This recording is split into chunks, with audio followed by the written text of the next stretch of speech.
বন্ধুরা রান্না তো বসিয়ে দিয়েছি। আর আচ্ছা রান্না করছি, দেখো ছাঁটের তরকারি করছি। এই যে ছাঁটের তরকারি করছি এখন। আর এটা হলো কুমড়ো ডাঁটা, কুমড়ো শাকের ডাঁটা কেটে রেখেছি। তো এখানে এসে শেখা ছাঁটের সাথে কুমড়ো শাকের ডাঁটা নাকি দারুণ খেতে লাগে। একটু কষে নিচ্ছি আদা বাটা,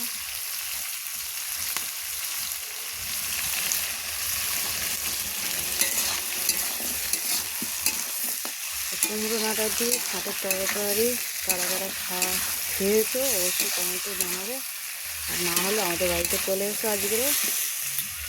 এদিকে ভাতও ফুটে গেছে, আজকের ঘুঁটে জাল দেওয়া হচ্ছে। এই যে